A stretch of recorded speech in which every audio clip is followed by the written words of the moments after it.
नमस्कार दोस्तों, आज हम इस वीडियो में देश के एक सबसे बड़े स्कैम के बारे में बात करने वाले हैं। अगर हम इस स्कैम का सरकारी आंकड़ा देखें तो यह ऑफिशियली 32,000 करोड़ का स्कैम कहा गया है, लेकिन उस समय के कई जानकार लोग इसे 1 लाख करोड़ का स्कैम भी कहते हैं। आप लोग इस स्कैम को तेलगी स्कैम, स्टैम्प पेपर घोटाला या स्कैम 2003 के नाम से भी जानते हैं। रेलवे स्टेशन पर फल बेचने वाला एक सामान्य आदमी अब्दुल करीम तेलगी, कैसे उसने 32,000 करोड़ का स्टैम्प पेपर घोटाला किया, इसी की जानकारी आज हम इस वीडियो में लेने वाले।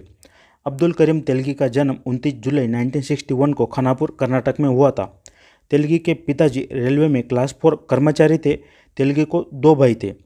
अपने काम की वजह से तेलगी की पूरी फैमिली दिल्ली से खानापुर शिफ्ट हुई थी। तेलगी के पिताजी काफ़ी ईमानदारी से अपना काम करते थे। जब अब्दुल करीम तेलगी की उम्र सिर्फ 7 साल थी, तभी उनके पिताजी की बीमारी की वजह से मौत हो गई। पिताजी के मौत के बाद घर चलाने के लिए अब्दुल करीम अपनों दोनों भाइयों के साथ खानापुर रेलवे स्टेशन पर फल बेचता था और इसी काम के ऊपर उनका घर चलता था। रेलवे स्टेशन पर काम करते समय ही अब्दुल करीम अपनी पढ़ाई पर भी ध्यान देता था। उसने अपनी स्कूली शिक्षा पूरी करने के बाद बेलगांव के गोगटे कॉलेज से बीकॉम की डिग्री हासिल की और अपनी ग्रेजुएशन पूरी की। ग्रेजुएशन पूरी होने के बाद अब्दुल करीम नौकरी ढूंढने लगा, लेकिन उसे नौकरी नहीं मिली। फिर नौकरी की तलाश में वह मुंबई आ गया। मुंबई में उसने एक कंपनी में सेल्स एग्जीक्यूटिव की नौकरी की, लेकिन तेलगी का नौकरी में ध्यान नहीं रहता था। तेलगी को अच्छा परफॉर्म न करने की वजह से नौकरी से निकाल दिया गया। उसके बाद उसने मुंबई के एक गेस्ट हाउस में मैनेजर का भी काम किया, लेकिन वहाँ भी वह अच्छा काम ना कर सका। उसी दौरान भारत में मिडिल ईस्ट देशों में या गल्फ देशों में नौकरी करने के लिए जाने का फैशन आ चुका था। बहुत सारे भारतीय लोग गल्फ कंट्रीज जैसे कि दुबई, सऊदी अरेबिया में नौकरी करने के लिए जाते थे, क्योंकि वहाँ अच्छी तनख्वाह मिलती थी।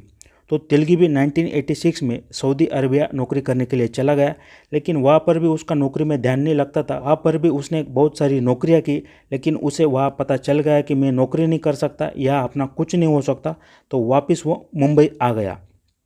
मुंबई आने के बाद तेलगी की स्कैम की जर्नी शुरू हो गई, क्योंकि उसे पैसे कमाने का शौक चढ़ा था और उसके लिए वह कोई भी रास्ता अपनाने के लिए तैयार था, क्योंकि उसे जल्दी और आसान तरीके से पैसा चाहिए था और उसकी मेहनत करने की तैयारी नहीं थी, और इसी के लिए वह अलग अलग तरीके ढूंढने लगा। उसे पता चला कि बहुत सारे ट्रैवल एजेंट लोगों के झूठे पासपोर्ट और वीज़ा बनाते हैं और उनको नौकरी करने के लिए गल्फ कंट्रीज़ में भेजते हैं। उनको देखकर अब्दुल करीम तेलगी ने भी यह काम करना शुरू कर दिया और उसके लिए अब्दुल करीम तेलगी ने अरेबियन मेट्रो ट्रैवल नाम की कंपनी भी शुरू कर दी। और जिन जिन लोगों को गल्फ कंट्रीज़ में नौकरी के लिए जाना था, लेकिन उनके डॉक्यूमेंट्स क्लियर नहीं थे, उन लोगों के डॉक्यूमेंट्स में हेर फार कर कर अब्दुल करीम तेलगी उनको नौकरी के लिए गल्फ कंट्रीज़ में भेजता था। तेलगी ने यह काम बहुत सालों तक किया और इस काम से उसने अच्छा पैसा भी कमाया। लेकिन एक दिन इमिग्रेशन ऑफिसर्स ने उसे यह काम करते हुए रंगे हाथ पकड़ लिया। उस पर कोर्ट केस भी हुई और बाद में उसे जेल में भी डाल दिया गया। अब जेल ऐसी जगह है जहाँ पर सारे क्रिमिनल एक साथ आते, वहाँ पर छोटे क्रिमिनल जैसे तेलगी जब बड़े गुनहगारों से मिलते तो उनको गुनाह के नए रास्ते भी मिलते जाते। तो तेलगी को जेल में ऐसा एक बड़ा गुनहगार मिला जिसका नाम था रतन सोनी, जो स्टॉक मार्केट रिलेटेड एक ट्रेडिंग करता था, और उसी से जुड़े एक फ्रॉड में रतन सोनी जेल में आया था। रतन सोनी एक मंझा हुआ गुनहगार था, जबकि तेलगी पहली बार गुनाह कर कर जेल में आया था। जब रतन सोनी तेलगी से मिला तो उसने तेलगी को कहा कि तुम्हें अगर फ्रॉड ही करना है तो कुछ बड़ा करो, कुछ ऐसा करो जिससे तुम्हें नाम भी मिले और पैसा भी मिले। और वहीं पर सोनी ने तेलगी को एक नए फ्रॉड की आइडिया दी। उसने कहा कि गवर्नमेंट के जो स्टैम्प पेपर होते हैं उस पर कोई भी ज़्यादा ध्यान नहीं देता, इसलिए तुम्हें स्टैम्प पेपर का फ्रॉड करना चाहिए। वहाँ पर पैसा भी ज़्यादा है और रिस्क भी कम है। लोगों को पता भी नहीं चलेगा कि ये स्टैम्प पेपर असली है या नकली है, और देश में बहुत जगह स्टैम्प पेपर का उपयोग होता है, जिससे हम बहुत सारा पैसा कमा सकते हैं। जेल से छूटने के बाद रतन सोनी और तेलगी इस स्कैम पर काम करने लगे। उन दिनों उनको पता चला कि अगर हमें इतना बड़ा स्कैम करना है तो हमें पॉलिटिशियन के साथ अच्छे संबंध बनाने होंगे, और साथ ही बड़े बड़े सरकारी अफसरों के साथ भी अच्छे संबंध बनाने होंगे, और टाइम टाइम पर पॉलिटिशियन और सरकारी अफसरों को पैसा भी खिलाना होगा। तो उन्होंने उस पर भी काम कर दिया। बहुत सारे अफसर और पॉलिटिशियन के साथ उन्होंने अच्छे संबंध भी बनाए, उनको पैसा भी खिलाया।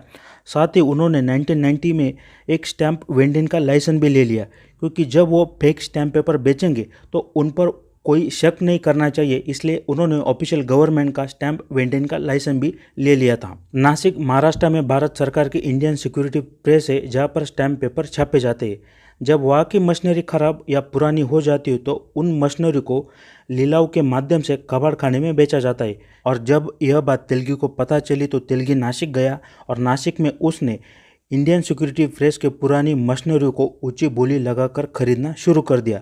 साथ ही उसने इंडियन सिक्योरिटी प्रेस के बड़े बड़े अफसरों के साथ भी कांटेक्ट बनाया, क्योंकि मशीनरी तो आ गई लेकिन स्टैम्प पेपर प्रिंटिंग के लिए अच्छा पेपर भी चाहिए जो सरकारी सिक्योरिटी प्रेस यूज़ करती है। साथ ही वो शाही तेलुगु को चाहिए था, तो उसने अफसरों के साथ अच्छा संबंध बना लिया और अफसरों को घूस देकर वो इंडियन सिक्योरिटी प्रेस के अंदर से स्टैम्प पेपर प्रिंटिंग के लिए पेपर और शाही लेता था।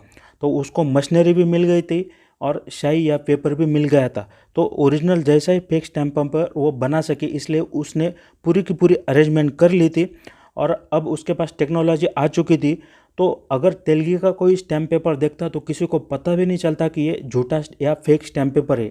तो जब तेलगी झूठे स्टैम्प पेपर बेचने लगा तो किसी को यह पता करना मुश्किल हो गया था कि ये असली स्टैम्प पेपर या नकली स्टैम्प पेपर है। स्टैम्प पेपर फ्रॉड के साथ ही तेलगी और भी फ्रॉड करता था, लेकिन स्टैम्प पेपर फ्रॉड में जब तेलगी को पैसा दिखने लगा तो उसने बाकी के सारे स्कैम बंद कर दिए और खाली स्टैम्प पेपर फ्रॉड पर कॉन्सेंट्रेशन करना शुरू कर दिया। और उसके बाद तेलगी और रतन सोनी के बीच झगड़ा हो गया और दोनों के रास्ते अलग हो गए। अकेले होने के बाद तेलगी ने फेक स्टैम्प पेपर स्कैम को बड़े ऑर्गेनाइजेशन तरह चलाने का ध्यान में रख लिया और उसके लिए उसने 350 एजेंट अपने काम के लिए हायर कर लिए। वो फेक स्टैम्प पेपर के साथ नॉन जुडिशियल स्टैम्प छापना उसने शुरू कर दिया था। और जैसे कि मैंने बताया, अपने फेक स्टैम्प पेपर बेचने के लिए उसने 350 एजेंट को नौकरी पर रखा था, जो बड़े बड़े कंपनियों के साथ मिलकर डायरेक्टली स्टैम्प पेपर बेचा करते थे। उसने 25 राज्यों के 70 शहरों में अपना नेटवर्क बनाया था और वहाँ पर बड़ी बड़ी कंपनियों और बैंक के साथ वो डायरेक्ट कॉन्टैक्ट करता था और उनको डायरेक्टली ज़्यादा संख्या में स्टैम्प पेपर डिस्काउंट के साथ बेचता था। तो बैंक और कंपनियों को लगता था कि तेलगी या इन लोगों ने ये स्टैम्प पेपर कहीं से चुराए हैं, क्योंकि उनको तो पता नहीं था कि ये झूठे स्टैम्प पेपर है। तेलगी ने इतने अच्छे तरीके से ये झूठे स्टैम्प पेपर छापे थे, तो उनको लगता था कि ये असली स्टैम्प पेपर है, खाली चुराए हुए है, इसलिए ये लोग डिस्काउंट में बेच रहे, इसलिए वो कंपनियां या बैंक तेलगी से स्टैम्प पेपर खरीदते थे। बाद में तेलगी के स्टैम्प पेपर का इतना जोर चल गया कि कंपनियां और बैंक डायरेक्ट तेलगी से कांटेक्ट करने लगे और स्टैम्प पेपर मांगने लगे। लेकिन तेलगी को यह भी पता था कि अगर उसे अपने फेक स्टैम्प पेपर ज़्यादा में बेचने हैं तो उसके लिए उसको सरकारी ओरिजिनल स्टैम्प पेपर का शॉर्टेज तैयार करना होगा। तो उसके लिए तेलगी ने गवर्नमेंट अफसरों के साथ कांटेक्ट किया, उनको पैसा देकर कहा कि आप जो सरकारी ओरिजिनल स्टैम्प पेपर है उनको गलत पते पर आप भेजा करो, क्योंकि गलत पते पर जाने के बाद वो स्टैम्प पेपर वही पड़े रहेंगे और ओरिजिनल सरकारी स्टैम्प पेपर की किल्लत हो जाएगी। तो लोग हमें कांटेक्ट कर कर हमारे फेक स्टैम्प पेपर मांगने लगेंगे और हमारा बिजनेस ज़्यादा बढ़ जाएगा। तो तेलगी ने यह स्ट्रैटेजी यूज़ कर कर सरकारी स्टैम्प पेपर की किल्लत तैयार की और अपने स्टैम्प पेपर वो ज़्यादा तरीके से बेचने लगा था। और इसी तरीके को यूज़ कर कर तेलगी ने 32,000 करोड़ का इतना बड़ा स्टैम्प पेपर घोटाला कर दिया था। तेलगी बहुत बड़ी संख्या में स्टैम्प पेपर बेचने लगा और बेचते बेचते उसने 32,000 करोड़ के फेक स्टैम्प पेपर भारत में हर जगह बेच दिए थे। अब इतना पैसा आएगा तो किसी का भी दिमाग घूमेगा ही। और तेलगी तो पहले से ही अय्याश था, वो अय्याशी के लिए डांस बार में हमेशा जाता था। और एक दिन ऐसे ही एक डांस बार की लड़की पर तेलगी का दिल आ गया। मुंबई के एक डांस बार में तेलगी ने एक दिन, यह बात ऑन रिकॉर्ड है, एक दिन में खाली 2-3 घंटों में 93 लाख रुपए तेलगी ने उस डांस बार की लड़की पर उड़ाए थे। उस लड़की का नाम था तरन्नुम खान।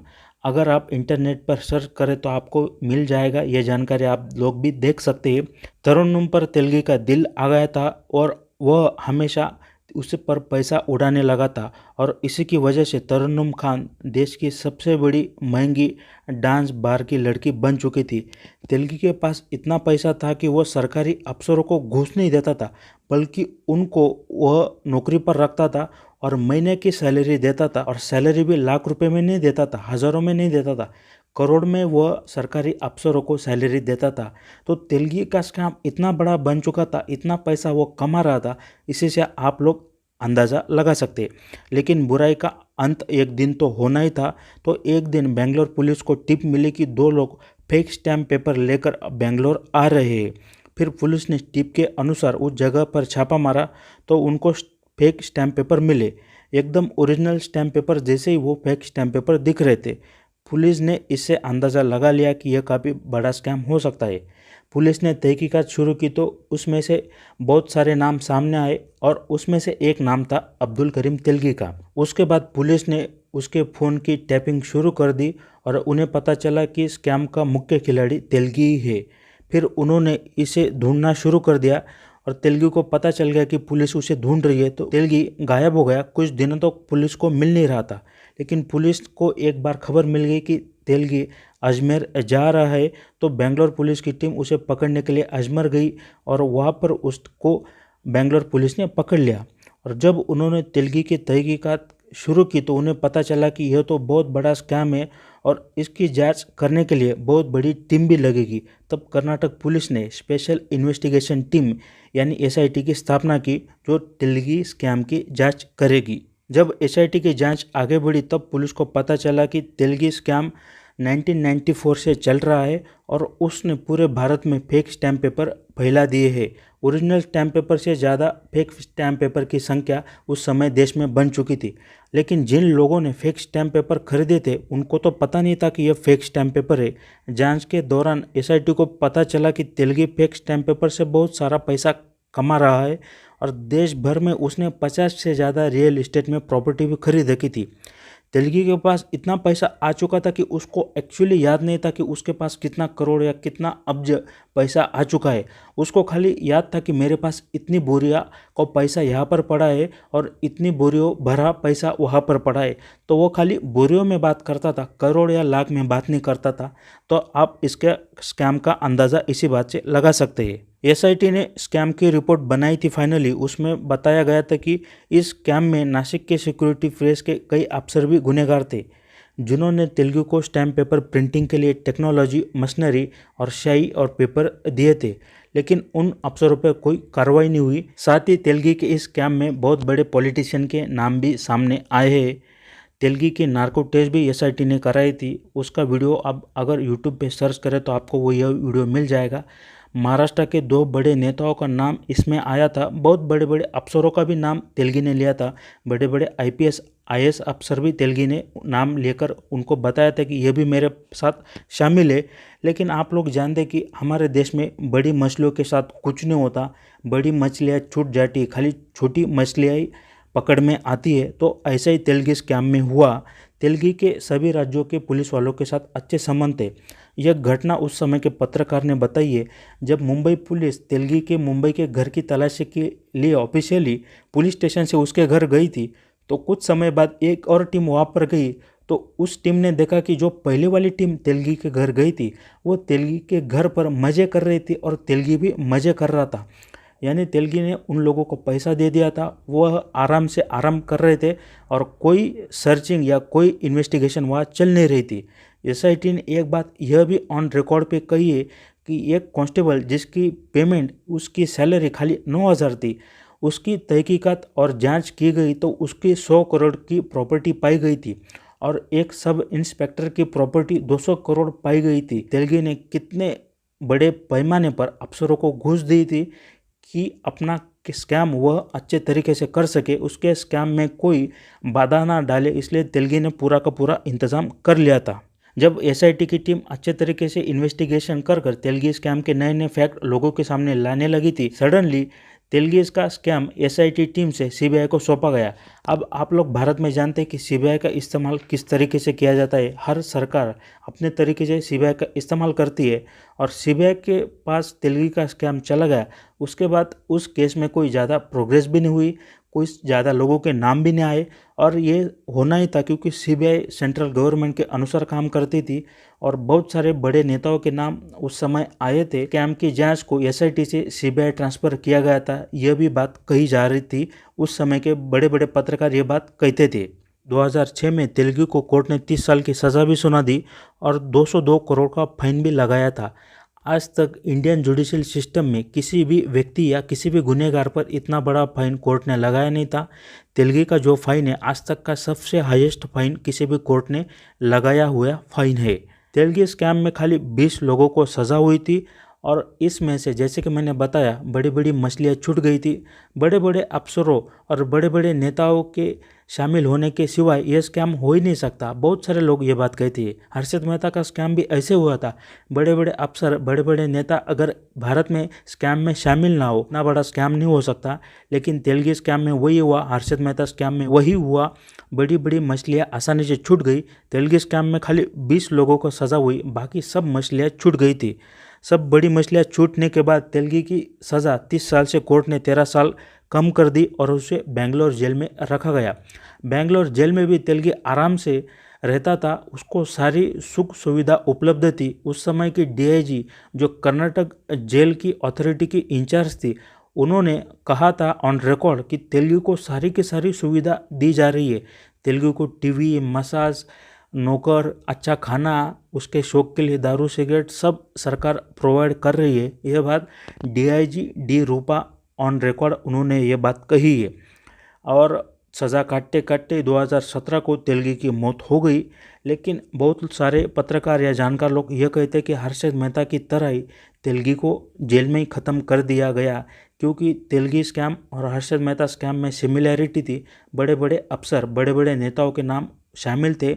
अगर वह लोग यानी हर्षद मेहता या तेलगी जिंदा रहते तो बड़े नेता और अफसरों के नाम सामने आते और उनको भी जेल में जाना पड़ता, उनके ऊपर भी कोर्ट केस होते। तो यह सारे मामलों से छूटने के लिए बड़े नेता या बड़े अफसर लोगों ने हर्षद मेहता और तेलगी को जेल में ही ख़त्म कर दिया, यह बात कही जाती है।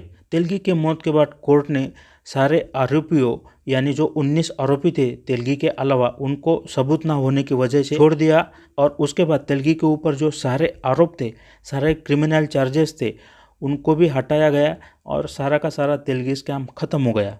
अब आप लोग देखिए 32,000 करोड़ का ये ऑफिशियली स्कैम था, लेकिन बहुत सारे लोग जैसे कि मैंने बताया 1 लाख करोड़ का ये स्कैम कहते हैं।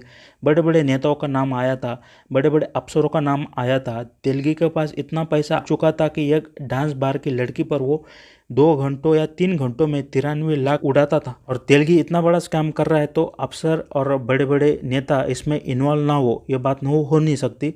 खाली ये बात भारत की नहीं है, दुनिया के बहुत बड़े देशों में भी अगर स्कैम हुआ है तो बड़े बड़े अफसर और बड़े बड़े नेताओं का इन्वॉल्वमेंट रहा है। हर्षद मेहता स्कैम में भी ये हुआ था, उसके बाद भी जो स्कैम हुए उनमें उन लोगों का इन्वॉल्वमेंट था। लेकिन तेलगी स्कैम में अगर आप देखिए किसी भी बड़े अफसर या नेताओं का नाम नहीं आया, लेकिन उन सारे लोगों ने पैसा खा लिया। देश का जो ऑफिशियली सरकारी गवर्नमेंट का पैसा था उसको डुबाया। बाद में तेलगी को कोर्ट केस के माध्यम से जेल में डाल दिया गया और जेल में उनको ख़त्म कर दिया गया। तो सारा का सारा पैसा, सारे का सारा मज़ा पॉलिटिशियन और बड़े बड़े अफसर लोग कर गए और तेलगी को फंसा कर तेलगी को जेल में मार दिया गया। यही बात आप लोग समझ सकते हैं। स्कैम हर जगह होते हैं, लेकिन भारत के स्कैम थोड़े अलग होते हैं।